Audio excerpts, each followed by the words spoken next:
It was a cold, rain-soaked morning in Portland, Oregon, in the winter of 1987. The sound of rushing cars echoed above the bridge, and beneath it, a faint cry pierced through the storm. Officer Daniel Hayes, on patrol that morning, followed the sound to a cardboard box tucked beside the concrete wall. Inside, a newborn baby, barely a few hours old, was wrapped in a tattered blanket, trembling, but alive. Daniel's hands shook as he lifted the baby into his arms. Her tiny fist clutched a hospital wristband, the ink nearly washed away. The name field was blank, only the date, Dec 14, 1987. He whispered softly, "You're safe now, little one," unaware that this small act of rescue would spark one of the most mysterious stories the city would ever forget. The baby was taken to St. Mary's Hospital and later placed into the care of social services. They named her Anna, a name chosen by the nurse who stayed by her incubator through the night. Within months, she was adopted by the Millers, a middle-class couple unable to have children of their own. Anna's childhood was filled with love, or so it appeared. Her adoptive parents, Paul and Linda Miller, adored her. She grew up in a cozy suburban home, surrounded by warmth and laughter. But deep inside, something always felt off. Linda often avoided questions about Anna's birth. When classmates asked where she came from, Anna would smile awkwardly and repeat what she'd been told. "My parents found me under a bridge." It became a family joke, but one that always made her heart ache. As she grew older, small details began to trouble her. A scar on her arm she couldn't explain. A recurring dream of a woman crying beside a hospital bed. A faint melody she couldn't remember learning, yet somehow knew by heart. By her teenage years, the questions grew louder. One night after an argument about her adoption, she overheard her parents whispering. Her mother's trembling voice said, "We promised never to tell her what happened at the hospital." At that moment, something inside Anna changed. She realized there was more to her past than a tragic story of abandonment. But every attempt to ask her parents about it ended in tears, silence, or vague excuses. Years passed. Anna grew into a determined young woman, a nurse inspired by the same compassion that once saved her. Yet the unanswered questions shadowed her every move. When Linda, her adoptive mother, fell ill decades later, Anna cared for her with unwavering devotion. But as Linda's health declined, she began mumbling in her sleep, whispering names Anna had never heard before. Margaret, St. Mary's, file number 79. After Linda's funeral, while sorting through her belongings, Anna found a small wooden jewelry box lined with velvet. Hidden beneath its false bottom was a single old key. Attached was a tag, yellowed with age, marked with shaky handwriting. For the truth. The key matched a locked cabinet in the basement, one she'd never dared to open. Inside, she found an envelope, sealed and brittle with time. On the front, a faded hospital stamp read, "File 79B, confidential." Her hands trembled as she held it. She didn't know what it contained, or how it had ended up in her family's house. But something inside told her this file would change everything she believed about her life, and the people who raised her. If this story has caught your attention so far, make sure to subscribe and turn on notifications. The next part reveals what was inside that mysterious file. The night Anna found the envelope, she couldn't sleep. The small, weathered key still rested in her palm as she sat on the floor of the basement, surrounded by boxes of her mother's old things. The file seemed to hum with an energy of its own, as if it had been waiting for decades to be opened. When dawn arrived, she finally tore the seal. Inside were yellowed papers, a few black and white photos, and a note written in a trembling hand. "If you're reading this, it means the past has finally come for us. I couldn't tell you the truth, Anna. It wasn't safe." "Mom." Anna froze. Not safe? What could possibly be so dangerous about her birth story? She unfolded the first document, a hospital report from St. Mary's Medical Center, dated December 14, 1987. The entry listed an unnamed newborn female, weight 3, 1 kilograms, mother. Margaret, last name withheld. The final note at the bottom read, "Infant declared deceased, body not released to family." Her breath caught in her throat. Declared deceased? She whispered aloud. But that's me. For the first time, Anna understood why her mother had always avoided talking about her adoption. Something illegal, or at least deeply unethical, had happened that night. She had been recorded as dead. Heart-pounding, Anna took the documents to her friend Ethan Price, an investigative journalist who had covered cold cases and hospital scandals in the past. When he saw the papers, his expression turned serious. This looks like part of a baby trafficking case, Ethan said. In the late 80s, there were rumors that some hospitals sold newborns from poor or single mothers to adoption agencies. Most of it was covered up. Anna stared at him in disbelief. Are you saying I was stolen? I'm saying someone went to a lot of trouble to erase your existence, Ethan replied quietly. Over the next few weeks, they started digging. Ethan used his press credentials to access old hospital archives. Most of the files were missing or marked as restricted, but he found one reference to file number 79B, a sealed case linked to a nurse named Eleanor Whitaker, who mysteriously resigned in 1988 and disappeared soon after. Anna's world tilted. The pieces didn't just form a mystery, they formed a pattern of silence. Her mother's note, the sealed file, the missing nurse. Every clue seemed to point to something darker than abandonment. Late one evening, Anna sat at her kitchen table surrounded by the evidence. She studied one of the photos, an old picture of a hospital corridor. In the corner, blurred but unmistakable, stood a woman holding a baby wrapped in the same patterned blanket Anna had been found in. Her hands trembled as she traced the photo's edge. Was that my mother? She needed answers. And there was only one place left to start. St. Mary's Medical Center, the place where it all began. When she arrived, the hospital had changed. New paint, new faces, but the same old foundations. She spoke to a receptionist explaining she was researching a decades-old case. The woman's smile faltered when Anna mentioned File 79B. I'm sorry, ma'am, the receptionist said, glancing nervously around. That file is concealed under state order. No public access. Anna leaned forward. Please, this is about my life. I was the baby in that file. The woman hesitated, then whispered, Talk to Dr. Leon Matthews. He's the only one still here from those years.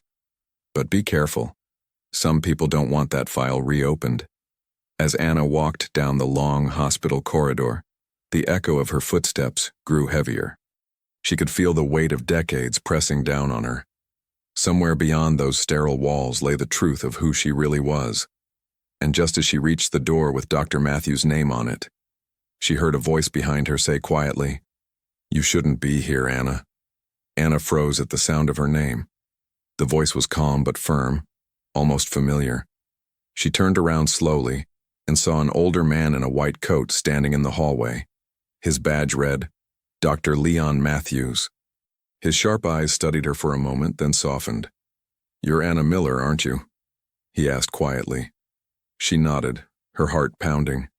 Yes. I was told you might know something about a case from 1987, file number 79B. A shadow crossed his face.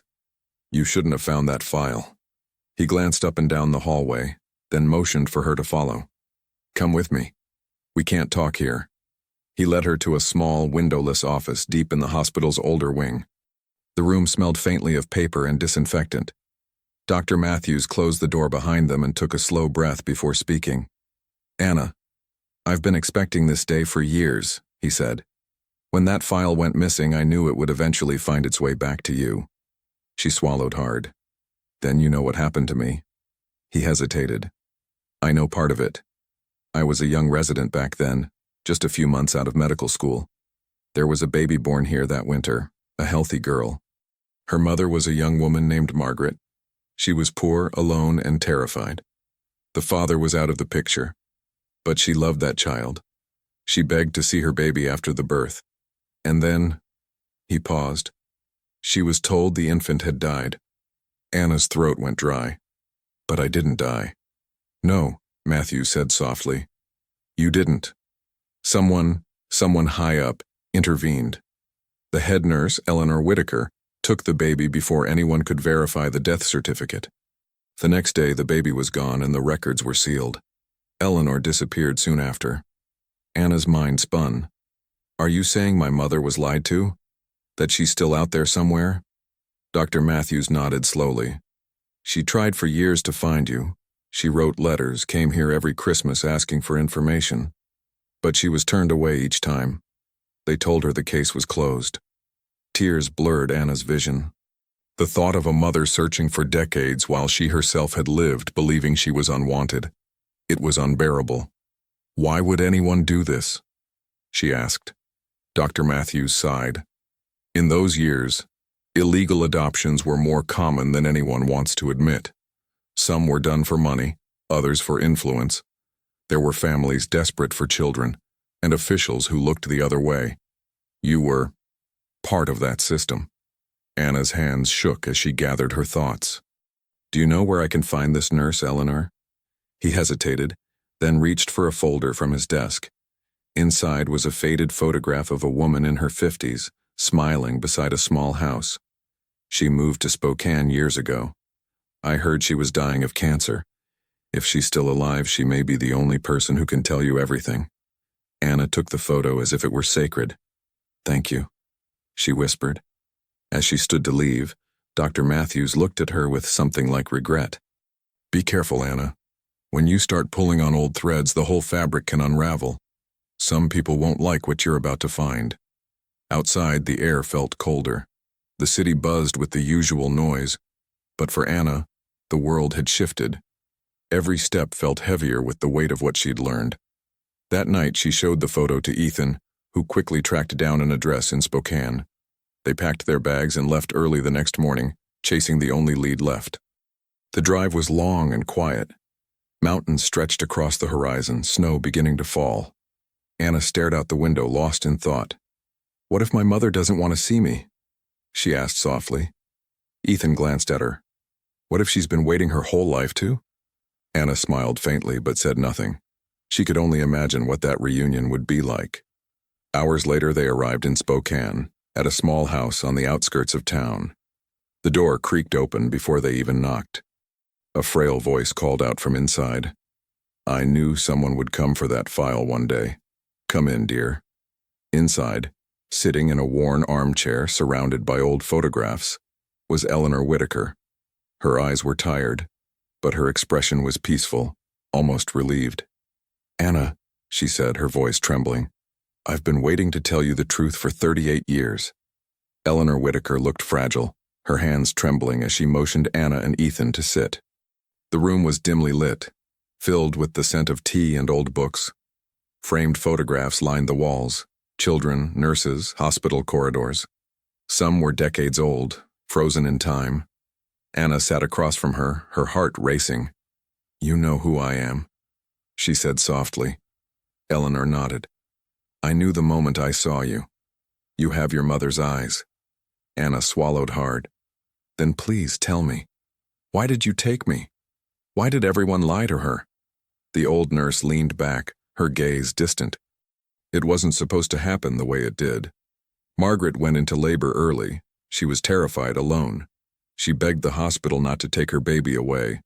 But St. Mary's had connections back then, a private adoption network operating under the radar. They targeted young, vulnerable women. If a mother couldn't pay, they made her believe her child had died. Anna's breath caught. So my mother thought I was dead. Eleanor nodded slowly. Yes, and I couldn't stand by. I tried to stop it, but the head of administration threatened to have me fired, or worse. I didn't trust anyone, so I made a choice. I switched the infant tags and smuggled you out before the false paperwork could be filed. I planned to take you to a shelter, somewhere you'd be safe. But the night was stormy, and when I placed you under that bridge, I prayed someone would find you quickly. Anna stared at her in shock. You left me there? Tears filled Eleanor's eyes. It was the only way to save you. I couldn't keep you, and I couldn't hand you back to them. When I heard you'd been rescued and adopted, I thanked God every day. But I also carried the guilt with me. For leaving you. For betraying your mother. The room fell silent. Ethan sat quietly, recording her words on his phone. Anna's emotions swirled. Anger, sorrow, and gratitude all at once. Did Margaret ever know? Anna asked finally. I wanted to tell her, Eleanor whispered. But by the time I tried, I was forced out of the hospital. They told me if I spoke, they'd destroy my nursing license, my life. I kept the file, your file, hoping one day someone would come looking. Anna wiped her tears. Do you know where she is now? Eleanor nodded weakly and pointed to a small notebook on the table. Inside, written in faded ink, was an address. Riverside, Washington. That's where she lives. I sent her a letter years ago, unsigned, telling her that her baby might still be alive. She never stopped believing. Anna's hands trembled as she held the notebook. I have to see her. Eleanor smiled faintly. She deserves to know the truth. But prepare yourself, dear. The truth heals, yes, but it also hurts. Anna stood, overcome with emotion. She reached out and took Eleanor's hand. Thank you. You saved my life. Eleanor squeezed her fingers, her voice barely a whisper. No, child. You saved mine. When Anna and Ethan left the house, the sky was turning a pale pink, dawn breaking over Spokane. Anna stared at the notebook in her hand, her mind racing with what awaited her in Riverside. The drive to Washington was quiet. The road wound through misty valleys and dense pine forests. Anna could feel her heartbeat with every mile. She thought about Margaret, a woman she had never met, yet who had lived inside her heart all along. They arrived at a small farmhouse surrounded by wildflowers. The wooden fence was old, the mailbox slightly rusted. A name was carved into it. Margaret H. Anna's breath hitched. She stepped out of the car, her knees weak. Ethan touched her arm. Are you ready? She smiled faintly, eyes wet. I've been waiting my whole life. Anna walked slowly up the gravel path. Her hands shook as she knocked on the door. There was a pause, footsteps, and then a soft creak. The door opened, and an elderly woman stood there. Her hair was silver, her eyes tired but kind. For a long moment, neither spoke. Then, Margaret's hand flew to her mouth as tears spilled down her cheeks. I know you, she whispered. I've seen you. In my dreams. Anna's voice broke. Mom? Margaret nodded, stepping forward. My baby. They fell into each other's arms, crying, the sound of 38 years of grief melting into a single moment of grace. The air outside was crisp, the late afternoon sun casting golden light over the farmhouse. Inside, Anna and Margaret sat together at the kitchen table, both trembling, as if afraid to move, afraid the moment might vanish. Margaret held Anna's hand tightly, studying her face as though memorizing every line. You look just like your father, she whispered. He had the same eyes, the same quiet way of thinking before he spoke. Anna smiled through her tears. I thought about you my whole life. I didn't know your name, but I knew you existed. I could feel it. Margaret nodded, tears falling freely. They told me you were gone, Anna. They said you never took your first breath. I begged to see you, but they told me it would only make it harder. I even brought a blanket, the one with the tiny red flowers. I kept it for years just to feel close to you. Anna's heart ached. I still have that blanket, she whispered. They wrapped me in it when they found me. Margaret covered her mouth, sobbing. Then it's really you. For hours they talked, about the hospital, about Eleanor Whitaker, about all the lost years. Margaret told her how she'd written letters to the state, to newspapers, even to the hospital itself. No one ever answered. Every year on your birthday, she said softly, I baked a cake. I sang to you anyway. Anna listened, her heart both breaking and healing at once. She realized that while her own life had been filled with questions, her mother's had been filled with silence, an endless waiting that never stopped hurting. Ethan sat quietly nearby, watching the reunion unfold, occasionally wiping his eyes. He knew this was more than a story. It was a resurrection. Later that evening, as the sun dipped below the trees, Margaret brought out a small wooden box. Inside was a faded photograph, a young woman in a hospital gown holding a newborn. One of the nurses took this before they said you were gone, Margaret said. I've carried it with me every day since. Anna took the photo, her fingers trembling. It's the only picture of us, she whispered. Until now. She pulled out her phone and took a selfie, the two of them together at last, tears and smiles blending into something unexplainable. Margaret laughed softly. Your father would have loved this. He died before he could know the truth, but I like to think he's watching now. They spent the night sharing memories, or rather, building them anew. Margaret showed Anna the garden she'd planted years ago, full of lilies and marigolds. I named this one Anna's Corner, she said, smiling shyly. It was my promise that I'd find you again someday. Anna knelt beside the flowers, touching their petals as her eyes glistened. You did, she said softly. You kept your promise. The next morning, before leaving, Anna visited Eleanor Whitaker's home once more. Ethan had called to tell her the nurse had passed away peacefully in her sleep that night. On the bedside table, they found a note written in her careful, shaky handwriting. The truth found its way home. Forgive me. Eleanor. Anna held the note to her chest. For the first time in her life, the ache in her heart felt lighter. The pain of being abandoned had turned into something else. Understanding. Back in Portland, Anna visited the old bridge where she'd been found as a baby. The city had changed, but the river still whispered beneath the concrete. She stood there quietly, letting the wind brush against her face. I was left here to be forgotten, she said softly, but I was never really lost. As the sun rose, she closed her eyes and smiled. Her journey, one of loss, secrets, and rediscovery, had come full circle. Years later, Anna wrote a book about her experience, The Bridge Between Us. It became a bestseller, helping others who were adopted or searching for their families. She and Margaret spoke together at conferences, their bond unbreakable. And every December 14th, they met under that same bridge, not to mourn, but to celebrate. Anna would always say the same words to the small crowd that gathered to hear her story. Sometimes the truth doesn't come to hurt you. It comes to remind you that you were loved all along. The past can't be rewritten, but it can be forgiven. If this story moved you, don't forget to like, subscribe, and share it with someone who believes in the power of truth and love. Every story of reunion is a reminder that hope never dies.